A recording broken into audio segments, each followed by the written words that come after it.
नमस्ते। थर्ड आई में आपका स्वागत है। आज कोरोना की बात कर लें। कोरोना हालांकि हिंदुस्तान में बहुत रफ्तार से बढ़ रहा है, लेकिन अब वो जैसे रोज़मर्रा की बात हो गई, लोग उस पर बहुत ध्यान भी नहीं दे रहे हैं, सरकार भी ध्यान नहीं दे रही है, व्यक्ति भी ध्यान नहीं दे रहे हैं। हालांकि चीज़ें सीरियस हैं। दुनिया में अभी तक जब मैं ये आपसे बात कर रहा हूँ 2,91,00,000 2.91 करोड़ लोग संक्रमित हो चुके हैं। कल 2,43,000 नए केसेस आए और कल पूरी दुनिया में, ये मैं दुनिया के फिगर दे रहा हूं, पूरी दुनिया में 3,905 लोगों की मृत्यु कोरोना की वजह से हुई। इंडिया में, भारत में इस समय की जो स्थिति है उसमें करीब 48,46,000 48,46,000 लोग अब तक इससे संक्रमित हो चुके हैं। हम धीरे धीरे मतलब 50 लाख की तरफ बढ़ रहे हैं, एक आध दिन में हो ही जाएगा। कल इन्फेक्शन हमारे यहाँ 93,215 मतलब 93,215 था। ये पूरी दुनिया के, जो पूरी दुनिया का इन्फेक्शन है उसके 1/3 से भी ज़्यादा है। मतलब ये it is on a very high side. पूरी दुनिया में जितने लोग संक्रमित हो रहे हैं उसमें से 1/3 से ज़्यादा हमारे यहाँ है। डेथ भी हमारे यहाँ 1140 पूरी दुनिया में 3905 की डेथ हुई, हमारे यहाँ 1140, करीब करीब 1/3 से थोड़ा कम, कुछ 27-28-29% के आसपास डेथ केवल इंडिया में हो रही है। तो हमारे लिए तो ये अलार्मिंग सिचुएशन है। लेकिन किन्हीं भी कारणों से जो भी रहा हो, चाहे वो सुशांत सिंह राजपूत जी की जो हत्या हुई है या जो उनका सुसाइड हुआ है, कंगना रनौत जी हैं, उनका भी इस समय बंगला टूट गया है, बीएमसी ने वो तोड़ा, गवर्नर साहब ले रहे हैं। ये सारी चीज़ें ज़्यादा इंपॉर्टेंट लग रही हैं देश में बनिस्बत कोरोना की बात करने से। जो हमारे यहाँ एक्टिव केसेस इस समय है 9,86,566। ये कम नहीं हो रहे हैं, मतलब दिन प्रतिदिन हम बढ़ते जा रहे हैं। जब हमारे यहाँ शुरू में 10-12 हज़ार एक्टिव केसेस थे तब भी दिक्कतें थीं। आज भी इंफ्रास्ट्रक्चर इज़ अ इशू जिस पे हम बात नहीं करना चाहते हैं। जो टेस्ट है उसके मामले में भी हमारे टोटल टेस्ट अभी तक 5,73,00,000 हम करीब कर चुके हैं और तीसरे नंबर पे तो हैं ही टोटल टेस्ट के मामले में। लेकिन जो पर मिलियन टेस्ट 10 लाख के ऊपर टेस्ट होते हैं उसमें हमारे यहाँ 41,395 है।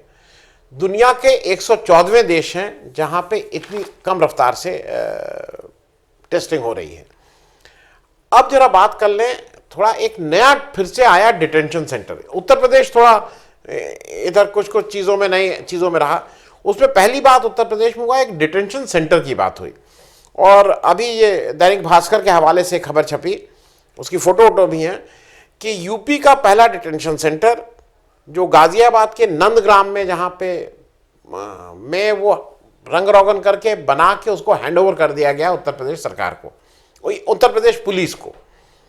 वहाँ पे पुराना अंबेडकर हॉस्टल था जो शायद खाली पड़ा था या नहीं खाली पड़ा था, उसी को टेक ओवर किया है, उसकी रंगाई पुताई ठीक से हुई है। अब वो पुलिस को हैंड ओवर हो गया। उसमें 100 लोग, मतलब उस डिटेंशन सेंटर में करीब 100 लोग रह सकते हैं।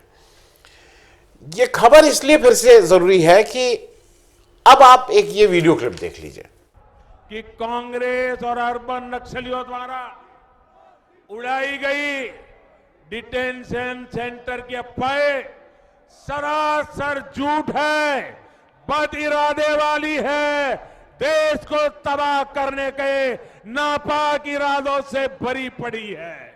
ये झूठ है, झूठ है, झूठ है। देखिए, वो बहुत गुस्से में है, हमारे प्रधानमंत्री। लेकिन आम आदमी को, आम नागरिक को तो गुस्सा करने का भी अधिकार नहीं रह गया है। अब आप गुस्सा कर नहीं सकते हैं, अपनी आवाज़ ऊंची कर नहीं सकते हैं, क्योंकि उसका भी कभी एक नया कानून आ गया उत्तर प्रदेश में, वो भी स्पेशल सिक्योरिटी फोर्स वाला, उस पर भी चर्चा करेंगे। लेकिन ये देश को इसको बताने में क्या हर्ज है कि ये डिटेंशन सेंटर और इनके लिए हैं। वो हम लोग क्यों नहीं बताना चाहते हैं नहीं मालूम। इसको ऐसा कहा जा रहा है कि जो गाजियाबाद का डिटेंशन सेंटर है ये देश का 12वां है। उससे पहले जो ऑलरेडी ऑपरेटिव सेंटर्स की बात हो रही है, जो ऑलरेडी ऑपरेटिव हैं, उसमें से 6 आसाम में हैं। आसाम के जो वो 6 हैं उसमें वो उनकी जो डिस्ट्रिक्ट जेल है उसी के अंदर से वो चलाए जा रहे हैं। तेजपुर, जोरहाट, डिब्रूगढ़, सिलचर, कोकरझार और ग्वालपाड़ा, इन जगह पे जो उनकी डिस्ट्रिक्ट जेल है वहाँ है। और वहाँ पे एक स्टैंड अलोन एक बड़ा डिटेंशन सेंटर ग्वालपाड़ा में बन रहा है, जिसमें 3000 की कैपेसिटी रहेगी। 46 करोड़ रुपया उसमें सेंट्रल गवर्नमेंट ने दिया। ये सब वेबसाइट पे आपने भी देख लिया होगा। ये है।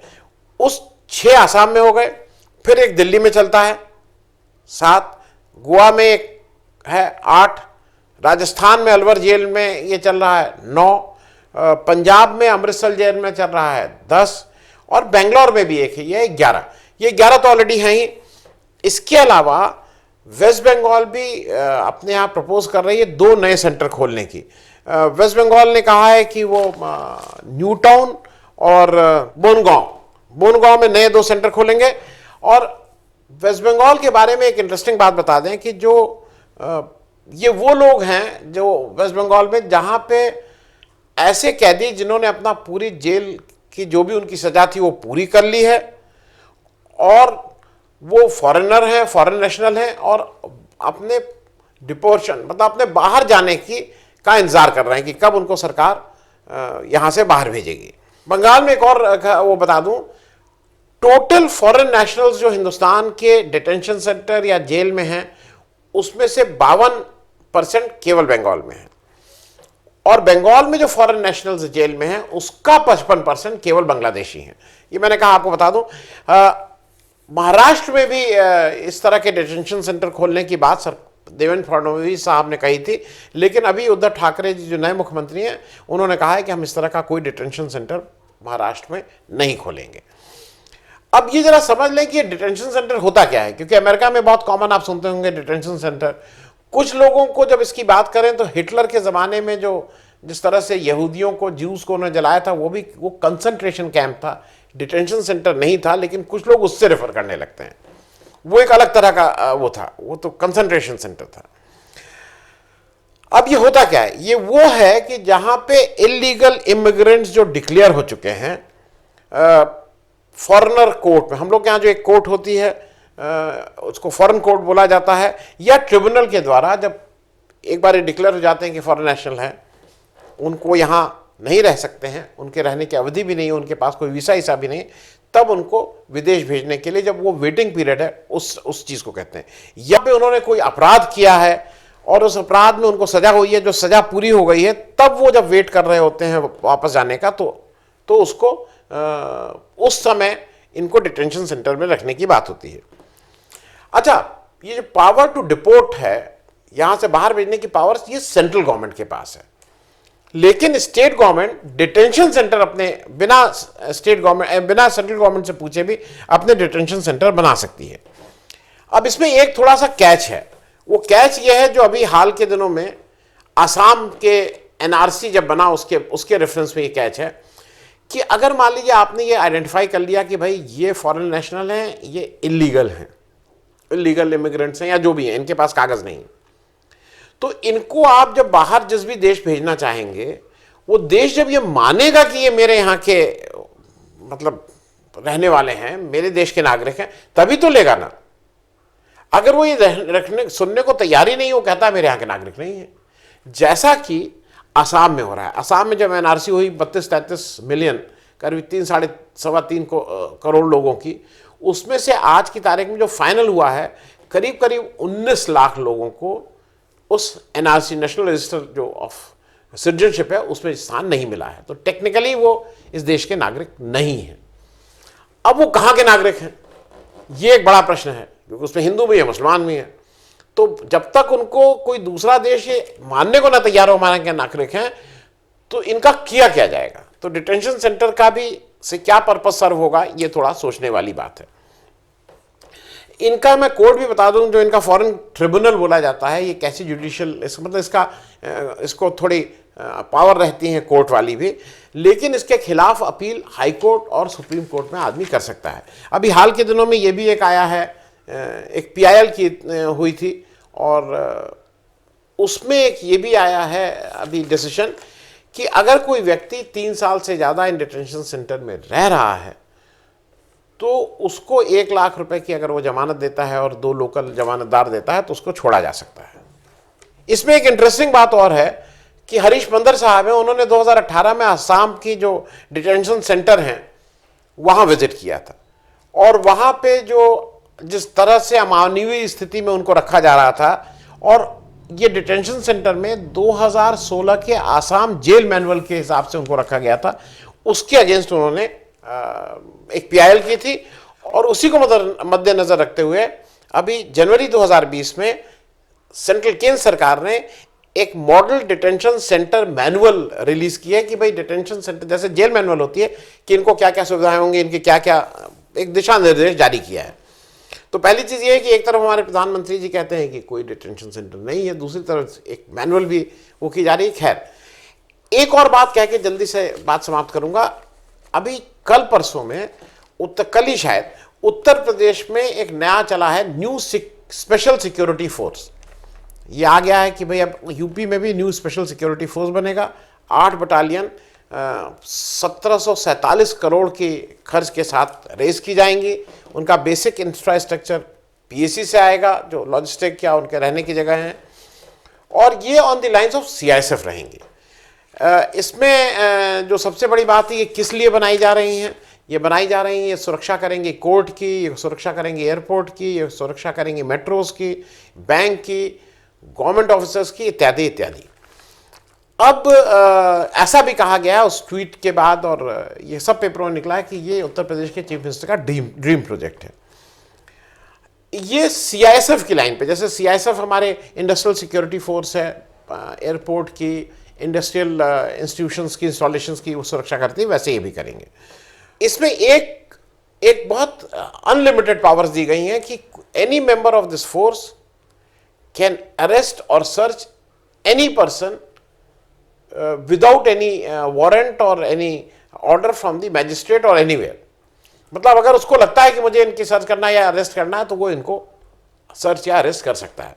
एक छोटी सी बात कहेंगे, आज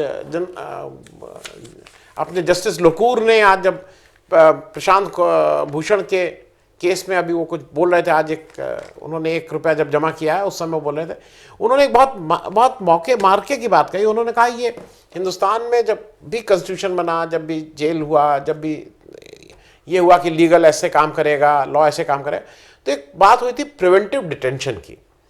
प्रिवेंटिव डिटेंशन को मतलब बहुत ही रेयरली यूज करना था कि कभी मौका पड़े, लेकिन it is now has become a order of the day. हम कारण कुछ नहीं बताएंगे, किसी को भी अरेस्ट करके रख लेंगे, we will not tell you the कारण। मेरा लेकिन एक क्वेश्चन इसके अलावा एक और है कि एक तो ये डर है ही कि लोगों की स्वतंत्रता आप बिना उसके किसी को भी अरेस्ट कर लेंगे, सर्च करने लगेंगे, ठीक है। उसके अलावा मेरा एक प्रश्न और है, आप ये स्पेशल सिक्योरिटी फोर्स क्यों बना रहे हैं? आप कह रहे हैं कि इससे एयरपोर्ट की सुरक्षा देखेंगे, मेट्रो की सुरक्षा करेगी, बैंक की सुरक्षा करेगी।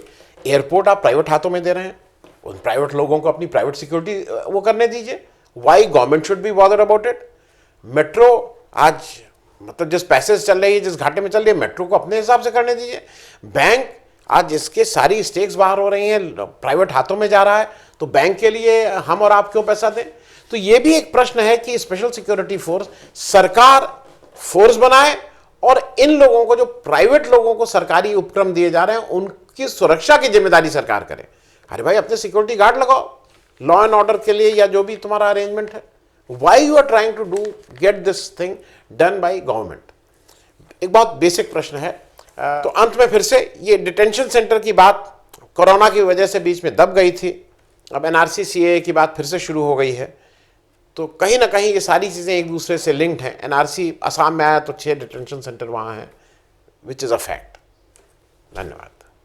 अगर आपको दी पब्लिक के कार्यक्रम पसंद आते हैं तो इन्हें लाइक करें। अगर आप इस वीडियो को YouTube पर देख रहे हैं तो चैनल को सब्सक्राइब करें, और अगर आप इसे Facebook पर देख रहे हैं तो दी पब्लिक के पेज को लाइक करें। अगर आप चाहते हैं कि हम निष्पक्ष पत्रकारिता को जारी रखते हुए आपसे जुड़े मुद्दों पर सवाल उठाते रहें तो हमें सहयोग करें। आपका छोटा से छोटा सहयोग भी इस मुहिम को जारी रखने में हमें ताकत देगा। डोनेट करने के लिए डिटेल्स जो हैं वो डिस्क्रिप्शन बॉक्स में दी गई हैं। धन्यवाद।